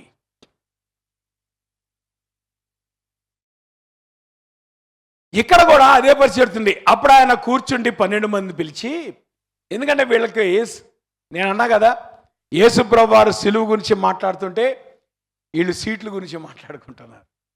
సిలువ వర్సెస్ సీట్లు. నా మాట మీకు అర్థమవుతున్నా? ఏ సీట్లు? ఒక ఆయన రైటు, ఇంకొక ఆయన లెఫ్ట్. ఇప్పుడు రైట్లో ఎవడుంటాడు, లెఫ్ట్లో ఎవడుంటాడు? ఒక ఆయన అంటాడు రైట్లో పేతురు అన్న ఉంటాడండి అంటాడు. ఇంకొక ఆయన అంటాడు లేదురా రైట్లో ఎవరుంటారు, యోహాన్ ఉంటాడు రా. ఇంకొక ఆయన అంటాడు లేదండి యాకోబు కొంచెం కాము కనపడతాడు కానీ కొంచెం ఆయన ఇద్దరిలో డిఫరెంట్ అండి. సో వీళ్ళలో వీళ్ళు డిస్కషన్ చేసుకుంటారు దేని గురించి? ఈ స్థానంలో ఎవడు కూర్చోబోతున్నారు. మొట్టమొదటి బాంబు పేల్చాడు యేసుప్రభువు వారు. ఏమన్నాడు? అరే అబ్బాయి, క్రైస్తవ జీవితంలో మొట్టమొదటిది నీకేం రావాలి? అవమానము, నింద, హింస, ఉపద్రవము. ఆ తర్వాతే ఆశీర్వాదం. మనం ఏం చేసాము? ఆశీర్వాదాన్ని మెయిన్ గోల్గా పెట్టుకొని మిగతా అన్నింటి కూడా డిలీట్ చేసాం. అసలు మనం పక్కన కూడా పెట్టలా, డిలీట్ చేసి పడేసాం మన డిక్షనరీలో నుండి. ప్రభా నా డిక్షనరీలో వద్దు ప్రభా, యేసు నామమున తప్పించేయ్. ఏది? అసలు నీ డిక్షనరీ ఉండటానికి వీల్లేదు. ఏది? సిలువ అంటే అనేది ఉండటానికి వీల్లేదు. ప్రభు అన్నాడు లేదయ్యా, నీకు ఆశీర్వాదం సిలువ వల్లే. సో నీకు ఆశీర్వాదం కావాలంటే నువ్వేం కోరుకోవాలి? ముందు సిలువను కోరుకో. ఆల్రెడీ ఫస్ట్ బాంబు అయిపోయింది. ఇప్పుడు రెండో బాంబు. ఇప్పుడు వీళ్ళు ఏం చేస్తున్నారు? సరే ఈయన చచ్చిపోబోతున్నాడంట, చచ్చిపోతే నెక్స్ట్ ఏమొస్తుంది? రాజ్యం వస్తుంది. రాజ్యంలో ఏముంటాయి? సింహాసనాలు ఉంటాయి. ఆ సింహాసనంలో పెద్ద సింహాసనం ఎవరిది? యేసు ప్రభుది. యేసు ప్రభుతో పాటు ఇంకెన్ని సింహాసనాలు ఉంటాయి? కొన్ని చిన్న సింహాసనాలు ఉంటాయి. మళ్ళీ ఇక్కడ వీళ్ళు మాట్లాడుకునేది దూరంగా ఉన్న సింహాసనాల గురించి కాదు. యేసు ప్రభు సింహాన్ని అంటే వీళ్ళు ఊహించుకుంటున్నారు. ఏంటి ఆ ప్రాబ్లం? ఏంటి ఊహించుకుంటున్నారంటే యేసు ప్రభు సింహాసనం సెంటర్లో ఉంటే ఒకటి రైట్ ఒకటి లెఫ్ట్ ఉంటుంది అనుకుంటున్నారు వాళ్ళు. వాళ్ళు చూసి వచ్చారా పరలోకానికి వెళ్ళి 3 సింహాసనాలు ఉంటాయి లేదు? ఏమా జబదయి తల్లి ఏముంది? నీ రాజ్యంలో ఒకడు కుడి పక్కన ఉండాలి. నువ్వు చూసి వచ్చావా? నీకేం తెలుసు? పరలోకం చూసి వచ్చావా నువ్వు? అక్కడ 3 సింహాసనాలు కనపడ్డాయి నీకు? కనపడ్డాయి 3 సింహాసనాలు? దానిలో సెంట్రల్ యేసుప్రభువు వారి సింహాసనం, తర్వాత పక్కన వేకెంట్గా రైట్ ఒక త్రోన్ లెఫ్ట్ ఉందని ఎవడు చెప్పాడు నీకు? అంటే నువ్వు కోరుకునేది ఇమాజినేషన్ కాదు. అసలు పరలోకంలో సింహాసనాలు ఉండవేమో బై ఛాన్స్.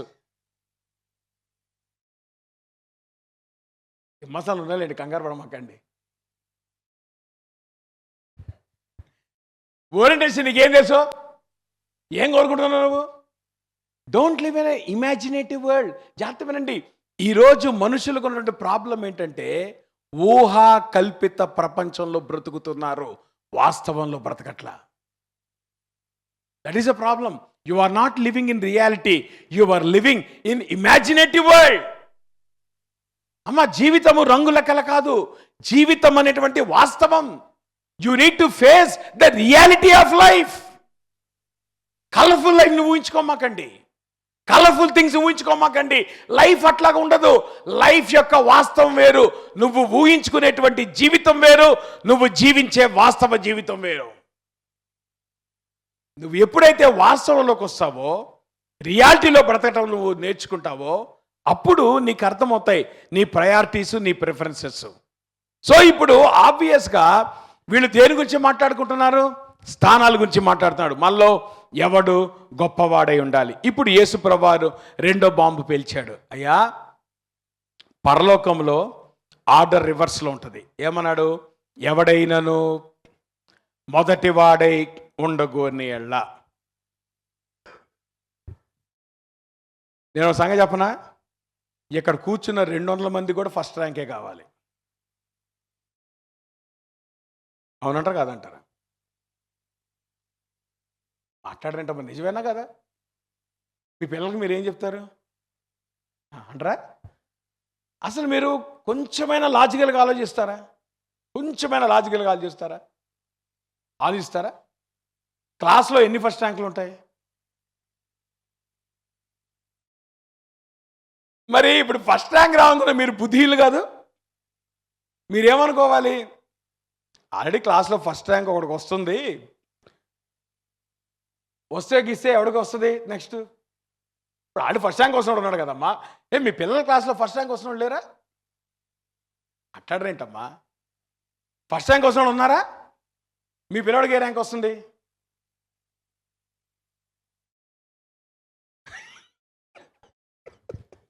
అసలు బయటికి చెప్పలేనటువంటి భయంకరమైన సత్యాలు ఇవి.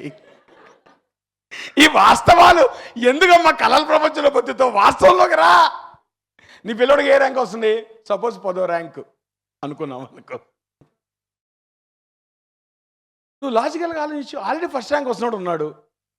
సో ఇప్పుడు 10వ ర్యాంకు వచ్చేవాడిని ఫస్ట్ ర్యాంక్ వస్తే నువ్వు ఎట్లా అనుకుంటున్నావు? ఎట్లా ప్రార్థన చేస్తావు నువ్వు? ప్రభా మావాడు ఫస్ట్ ర్యాంక్ ఈ ప్రభా అని.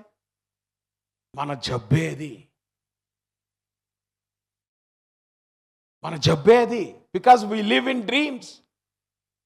వాస్తవం బతుకు. ప్రభా నా క్లాస్లో వాడికైతే ఫస్ట్ ర్యాంక్ వస్తుంది కానీ నా వాడికి 10వ ర్యాంక్ వస్తుంది ప్రభా, ఆ ర్యాంక్ తగిన ఉద్యోగం ఈ ప్రభా అంటావా? అన్నావు. నువ్వేమంటావు? ప్రభా వాడిని ఫస్ట్లో తీసుకెళ్ళి ప్రభా, ఫస్ట్లో తీసుకెళ్ళి ఆ ఫస్ట్ జాబ్ ఉంది చూసావా, ఆ ఫస్ట్ జాబ్లో ఆ ఫస్ట్ ప్యాకేజ్ ఉంది చూసావా, అది కావాలి. మరి వాడికి ఏ ర్యాంక్ వస్తుంది, వాడి పరిస్థితి ఏంది, అది గమనించకుండా రియాలిటీలో బతకకుండా ఎందుకయ్యా కళల్లో బతుకుతావు? What is at your? జాగ్రత్త. యేసుప్రభువారు అదే అంటున్నాడు. అరే అబ్బాయి, మీలో గొప్పవాడు ఎవడని మీలో యేసుప్రభువారు ముందు అడిగాడు, ఏంటి మీరు దేని గురించి డిస్కస్ చేసుకుంటున్నారు? వీళ్ళు చెప్పచ్చు కదా, అవును ప్రభా మాకు ఒక ప్రాబ్లం వచ్చింది, మళ్ళీ మామూలు ప్రాబ్లం కాదు, సీరియస్ ప్రాబ్లం వచ్చింది. ఏంటా సీరియస్ ప్రాబ్లం అంటే, మేమంతా ఇప్పుడు ఆలోచిస్తున్నాం మాలో ఎవడు కరెక్ట్, మాలో ఎవడు నీతో పాటు ప్రామినెంట్ స్టేట్లో ఉండబోతున్నాడు. వాళ్ళు సైలెంట్గా ఉన్నారు. ఆ మాట మీకు అర్థమవుతుందా? సైలెంట్గా ఉన్నారు. ఎందుకు? వాళ్ళకి తెలుసు. యేసుప్రభువారు నేర్పిస్తున్నాడు. ఏమంటున్నాడు చూసారా? No no no, the cross has different value system. దేవుని దృష్టిలో నువ్వు ఫస్ట్ ఉండేటువంటి వాడివి, నువ్వు లాస్ట్లో ఉండాలి. యూదుల కల్చర్లో లాస్ట్లో ఉండేవాడు he is a servant of everyone. అంటే యేసుప్రభువారు బోధిస్తున్న బోధ ఏంటో తెలుసా? నాయకుడైనటువంటి వాడు అందరికీ పరిచారకుడై ఉండాలి. నీకు పరిచర్య చేసే మనసు లేకపోతే నువ్వు నాయకత్వాన్ని కోరుకోమాక. If you are not willing to serve, don't appear on the stage. నీకు ఇక్కడ పని లేదు. దేవుని కొరకు నువ్వు నిజంగా నువ్వు నాయకత్వం చేయాలంటే నువ్వు అందరికీ సర్వెంట్గా ఉండాలి. నీకు ఇష్టమేనా? ఇప్పుడు చెప్పు, నెంబర్ 1 పొజిషన్ ఇస్తాడు దేవుడు అన్నాడా? లీడర్షిప్ పొజిషన్ ఇస్తాను. కానీ లీడర్షిప్ పొజిషన్లో ఇవ్వాలంటే నేను ఎక్కడ పెట్టాలా? నిన్ను అక్కడ పెట్టాలా? నువ్వు సిద్ధమేనా? నువ్వు అక్కడ ఉంటానికి కనుక నీకు ఇష్టం లేకపోతే దేవుడు నిన్ను తీసుకొచ్చి ఇక్కడ పెట్టడం. అనవసరంగా ప్రార్థన చేసి టైం వేస్ట్ చేసుకోమాక. God doesn't need such people. యేసు ప్రభు యొక్క విలువలు వేరు. Kingdom values are different. లోకములో వాల్యూస్ వేరు, లోకములో ప్రిఫరెన్సెస్ వేరు. కింగ్డమ్ వాల్యూస్ వేరు, కింగ్డమ్ ప్రిఫరెన్సెస్ వేరు. యేసు ప్రభు అన్నాడు, ఇట్టి చిన్ని బిడ్డల్లో ఒక్కని నా పేరట చేర్చుకొనివాడు నన్ను చేర్చుకొను, నన్ను చేర్చుకొనివాడు నన్ను గాక నన్ను పంపిన వాడిని చేర్చుకొను. ఈ లోకంలో there are 2 kinds of greatness and 2 kinds of ambition. ఒకటి మనుషుల చేత గుర్తించబడాలనుకునేటువంటి కోరిక, మనుషుల దృష్టిలో గొప్పవాడనిపించుకోవాలనేటువంటి ఆకాంక్ష. రెండవది దేవుని దృష్టిలో గొప్పవాడుగా ఉండటం, దేవుని చేత గుర్తించబడాలనే ఆకాంక్ష కలిగి ఉంటాం. ఇవి 2 కూడా భిన్న ధ్రువాలు, ఒకదానికొకటి కలవు.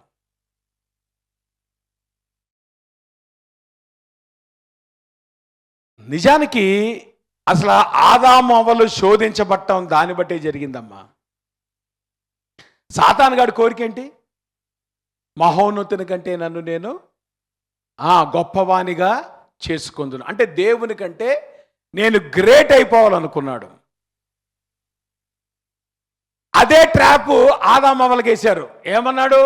మీరు ఈ పండు దినమున మీరు దేవుళ్ళలాగా అయిపోతారు, అంటే మీరు చాలా గ్రేట్ అయిపోతారు. గ్రేట్ అయిపోయారా? అందుకే అంటాను, లోకములో విలువలు వేరు. Position in God's kingdom is not determined by stature but by service. నువ్వు ఎంత సేవకుడిగా ఉంటావో దేవుడు అంతగా ఔన్నత్యమైన స్థితిలో నిన్ను తీసుకెళ్తాడు. నువ్వు ఎంత అధికారం చలాయించడానికి ప్రయత్నం చేస్తావో దేవుడు అంత నిన్ను చెతక్కొట్టేస్తాడు. Because kingdom values and kingdom preferences are entirely different. ఆ మాటకు వస్తే యేసుప్రభు వారు మాట్లాడుతున్నటువంటి అరమిక్ భాషలో ఒకే పదం ఉంటుంది, సర్వెంట్కి చైల్డ్కి కూడా. చైల్డ్కి సర్వెంట్కి ఒకే పదం వాడతారు వాళ్ళు. అందుకే యేసుప్రభు వారు ఇక్కడ సింబాలికల్గా మాట్లాడుతున్నాడు. ఒక చిన్నవాడిని ఎత్తుకొని అన్నప్పుడు, అరే అబ్బాయి, if you want to be a leader you need to be a servant. Without becoming a servant you can never be a leader. Servanthood లేకుండా లీడర్షిప్ లేదు. ఈ లోకంలో brightest people, most gifted people greatest అనుకోమాకండి. దేవుని పరిగణలో వేరుగా ఉంటాయి విషయాలు. నువ్వు ఎవరినైతే గుర్తించవో దేవుడు వారికి స్థానాన్ని ఇస్తాడు. ఇప్పుడు చిన్నపిల్లలు ఆడుకుంటున్నారు అనుకోమ్మా, ఎంతమంది చిన్నపిల్లల్ని గమనిస్తూ ఉంటారు? వాళ్ళు గుర్తించరు ఎవరు. సో ఇప్పుడు యేసుప్రభు వారు ఏమంటున్నాడు? నువ్వు ఎవరినైతే గుర్తిస్తావో వాడికి స్థానం ఇస్తావు అనుకున్నాడు. నో, దేవుడు అట్లా చేయడు. చర్చ్లో ఆల్ ఆఫ్ సడన్ ఏం చేస్తాడు తెలుసా?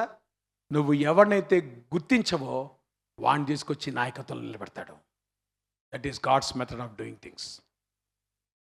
నువ్వు అనుకుంటావు వీడు స్కిల్డ్ కదా, వీడు టాలెంటెడ్ కదా, వీడు దేవుడు వాడుకుంటాడేమో అని అనుకుంటావు. లేదు, దేవుడు ఏం చేస్తా? ఆల్ ఆఫ్ సడన్ ఒక గుర్తింపు లేని వాడిని తీసుకొచ్చి మధ్యలో నిలబెట్టి తన పరిచర్లో వాడుకుంటాడు. That's how God works.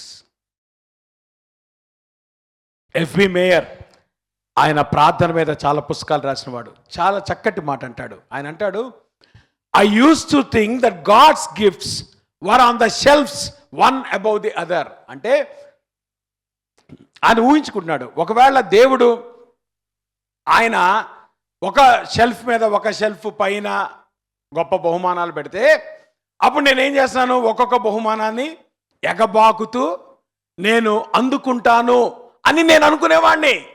క్రైస్తవ జీవితం అట్లా ఉంటుందేమో, దేవుడు నా పైన అరలు పెట్టి, అరల మీద బహుమానాలు పెట్టి, ఒక్కొక్క అర నేను పైకి ఎగబాగే కొద్దీ బహుమానాలు అందుకుంటానేమో అనుకునేవాడిని. కానీ నాకు అర్థమైన ప్రశ్న ఏంటో నాకు అర్థమైనటువంటి విషయం ఏంటో తెలుసా? క్రైస్తవ జీవితంలో దేవుడు బహుమానాలు పైన పెట్టాడు, దేవుడు బహుమానాలు కింద పెడతాడు. అంటే అర్థం ఏంటి? నువ్వు ఎంత కిందకి వెళ్తావో అంత పెద్ద బహుమానాన్ని అందుకుంటావు. లోకంలో బహుమానాలు పైన ఉంటాయి. ఫస్ట్ ర్యాంక్ వచ్చిన వాడికి గిఫ్ట్ ఇస్తారు, లేదంటే ఫస్ట్ ర్యాంక్ వచ్చిన వాడికి ఉద్యోగం ఇస్తారు. అది లోకంలో విలువ. కానీ దేవుని దగ్గరికి వచ్చేటప్పటికి బహుమానాలు ఎక్కడుంటాయి? పైన ఉండవు. ఎక్కడుంటాయి? కింద ఉంటాయి. అంటే నువ్వు బహుమానాలు నువ్వు పొందుకోవాలంటే పైకి ఎగబాటం కాదు, కిందకి కృంగిపోవాలా. The more you stoop down, the more you kneel down. నీ స్వభావములో నువ్వు ఎంతగైతే నిన్ను నువ్వు తగ్గించుకుంటావో, ఎంతగైతే నువ్వు కిందకి వంగుతావో, ఎంతగైతే నువ్వు వంచబడతావో, అంత విలువైన బహుమానాన్ని అందిపుచ్చుకుంటావు. Because kingdom values are different. Martin Luther ఇంకో చక్కటి మాట అంటాడు, God creates out of nothing. దేవుడికి ఉన్నటువంటి గొప్ప విషయం ఏంటంటే ఆయన శూన్యము నుండి సమస్తము కలిగేస్తాడు అంటాడు. అటువంటప్పుడు నువ్వు శూన్యముగా చేయబడకపోతే దేవుడు నిన్ను ఎట్లా వాడుకుంటాడు? If you or something, God will never use you. If God has to use you, you have to become nothing. Because God specialises in creating out of nothing. క్రైస్తవ జీవితం అని ప్రార్థన చేసుకుందాం. ఉదయకాల సమయంలో దేవుని వాక్యపు వెలుగులో మన జీవితాలు పరిశీలించుకుందాం. ప్రభు బలను మనం సమీపించబోతుండగా, అందుకే సిలువ దగ్గరికి రండమ్మా. లోకములో కొట్టుకొని పోమాకండి. ఈ దినం మనం ప్రభు బల దగ్గరికి వస్తున్నాం, ప్రభు సిలువ దగ్గరికి వస్తున్నాం. సిలువ నీడలో మీ జీవితాలు కొనసాగుతున్నాయా? సిలువ నీడలో నువ్వు బ్రతుకుతున్నావా? సిలువ నీడలో నువ్వు బ్రతికేవాడివైతే మనుష్య కుమారుడు మనుషుల చేతికి అప్పగించబడుతున్నాడు. నీకు ఇష్టమేనా? నిజంగా ప్రభు యొక్క ఆశీర్వాదం నీ జీవితంలో రావాలంటే నువ్వు అప్పగించబడాలి. నీ జీవితంలో అతి విలువైనటువంటి అద్భుతం, అతి గొప్ప అద్భుతం, అన్నిటికీ మించిన గొప్ప అద్భుతం నీ మారు మనస్సు. అది సిలువను బట్టే. గ్రహించావా? నువ్వు ఉదయం నీ మారు మనసును బట్టే ఈరోజు నువ్వు బలలో చేయి వేయబోతున్నావు. బలలో నువ్వు చేయి వేయట్లేదంటే నీకు మారు మనసు లేదు. దేవుని దృష్టిలో నీ జీవితానికి విలువ లేదు. దాన్ని బట్టి ప్రభుని స్తుతించు. ప్రభా, నాకు మారు మనసు ఇచ్చావు కనుక నీ బలలో నేను చేయి వేస్తున్నాను. గ్రహిస్తున్నావా సిలువ యొక్క విలువ? అంత మాత్రమే కాదు, దేవుని కొరకు నువ్వు ప్రముఖుడిగా ఉండాలంటే నువ్వు అందరికంటే సర్వెంట్గా ఉండాలి. సర్వెంట్హుడ్లో నుండే లీడర్షిప్ వస్తుంది. ఆ సత్యాన్ని గనక నువ్వు గమనించకపోతే సింహాసనాలు ఎక్కి కూర్చోమక్క, కిందకి వంగు. నువ్వు ఎంత కిందకి వంచబడతావో అంత విలువైనటువంటి బహుమానాలు దేవుని నుండి అందుకుంటావు. ప్రభుని అడుగు, ప్రభా నన్ను వంచు. నీ బలలో చేయి వేస్తుండగా నన్ను హెచ్చించు కాదు, నన్ను వంచు. నువ్వు వంచబడితే ఆటోమేటిక్గా హెచ్చించబడతావు.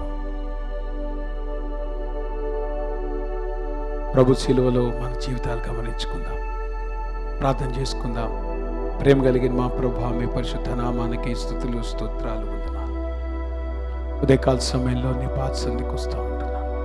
నీ బలను ప్రభా మేము సమీపించుండగా నీ కుమారుని శరీరం మా కరుకు నల్ల కొట్టబడింది. ఆయన పొందిన దెబ్బల చేత మాకు స్వస్థత కలుగుచున్నది. ప్రభా, అన్నిటికీ మించిన గొప్ప అద్భుతం మా జీవితంలో శిలువ ద్వారా నువ్వు జరిగించావు.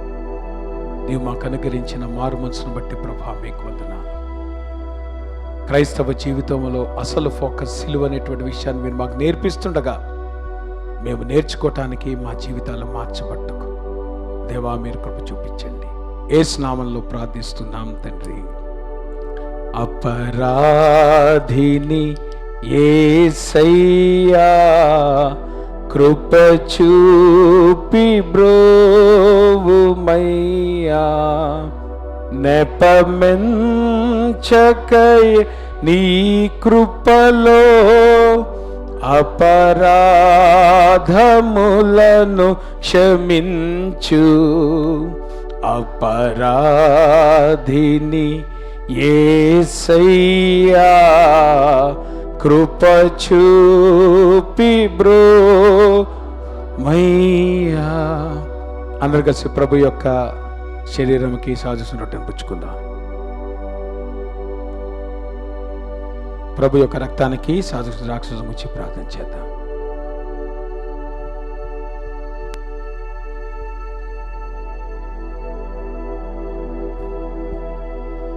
ప్రేమ కలిగిన మా తండ్రి, దయగలిగిన మా రక్షక, మీకు వందనాలు, స్తుతులు, స్తోత్రాలు ప్రభువా. దేవా, మాకు రక్షణ ఇచ్చిన గొప్ప దేవా మీకు వందనాలు. దేవా, ఈ రీతిగా సంఘముగా ప్రభువా, వ్యక్తిగతంగా, కుటుంబాలుగా మీ సన్నిధికి రాగలిగే కృపను మీరు మాకు ఇచ్చారు, మీకు వందనాలు. దేవా, నిజమే నాయనా, ఈ లోకములో అన్నిటికంటే అతి విలువైనది, అతి ప్రాముఖ్యమైనది ప్రభువా నిత్య జీవితం, నిత్య రాజ్యము కనుక ప్రభువా దేవా, అట్టి నిత్య జీవానికి, నిత్య రాజ్యమునకు ప్రభువా మీరు మమ్మల్ని వారసులుగా చేసినందుకు ప్రభువా మిమ్మల్ని స్తుతిస్తూ ఉన్నాం, మీకు వందనాలు చెల్లిస్తూ ఉన్నాం.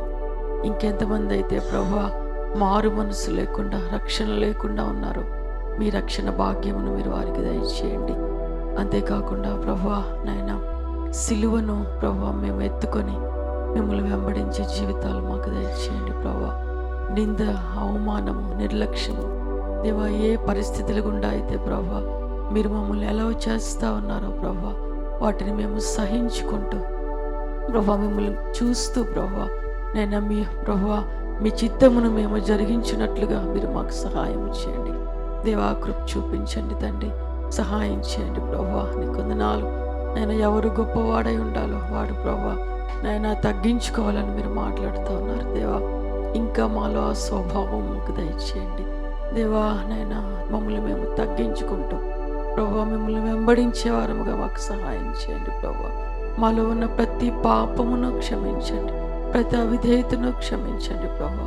లోకంలో ప్రభువా నాయన నిన్ను ఎత్తుకొని ప్రభువా ఈ సిలువను మేము మోస్తూ ప్రభువా జీవించడానికి కృప చూపించండి తండ్రి. సహాయం చేయండి దేవా, సహాయం చేయండి ప్రభు. ఇంకను మమ్మల్ని మలచండి, మమ్మల్ని ప్రభు సరిచేయండి తండ్రి. నయనానికి స్తోత్రం. నీ విలువలు కలిగి ప్రభు ఈ లోకంలో జీవించడానికి కృప చూపించండి ప్రభు. మా కొరికి మీరు చిందించిన మీ రక్తమును బట్టి మీకు వందనాలు ప్రభు. మీ రక్తంలో పాప క్షమాపణ, మీ రక్తములో స్వస్థత, మీ రక్తములో ప్రభు నాయన విడుదల దేవా మీరు మా అందరికీ దయచేసి మీరు మాత్రమే మహిమ ఘనత ప్రభావములు పొందుకొనమని యేసు నామములో అడిగి వేడుకుంటున్నాము మా పరమ తండ్రి, ఆమేన్. నీ రక్తమే, నీ రక్తమే నన్ను శుద్ధీకరించు, నీ రక్తమే నా బలము, నీ రక్తధార లేలా పాపికాశ్రాయ బీచును. పరిశుద్ధ తండ్రి పాపిని కడిగి పవిత్ర పరచును. నీ రక్తమే, నీ రక్తమే నన్ను శుద్ధీకరించు, నీ రక్తమే నా బలము. అందరూ కలిసి ప్రభు యొక్క రక్తానికి సాధన సాక్షించుకుందాం.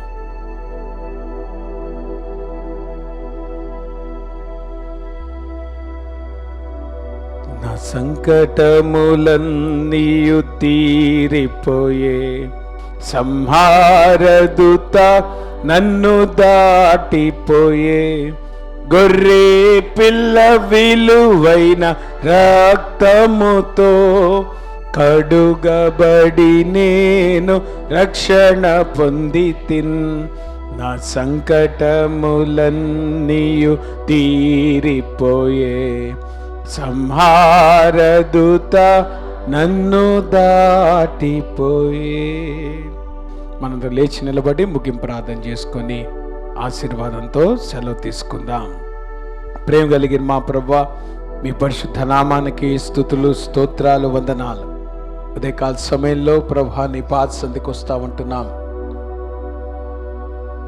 నీ వాక్యమును బట్టి ప్రభువా, నీ సిలువను ధ్యానం చేయటకు మీరు మాకు ఇచ్చిన అవకాశంను బట్టి, నీ బలలో చేయవేయటానికి మీరు మాకు చూపించిన కృపను బట్టి ప్రభువా మీకు వందనాలు.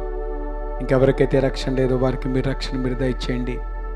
ఎవరైతే రక్షించబడ్డారో సిలువ కేంద్రితంగా మా జీవితాలు కొనసాగినట్లుగా, నీ రాజ్యపు విలువలు ఏదైతే ఉన్నాయో ఆ విలువలు, ఆ ప్రాధాన్యతను బట్టి మా జీవితాలు కొనసాగినట్లుగా మీ కృప చూపించమని, ఆ రీతిగా మీరు మమ్మల్ని దీవించమని, చేరువచ్చిన ప్రతి కుటుంబాన్ని మీ నమ్మకమైన హస్తాలకు అప్పగించుకుంటూ వారి అవసరతలు మీరు తీర్చి, ప్రాముఖ్యంగా మీ రక్షణ, మీ భద్రత ప్రతి కుటుంబానికి మీరు దయచేయమని యేసు నామములో ప్రార్థిస్తున్నాం తండ్రి.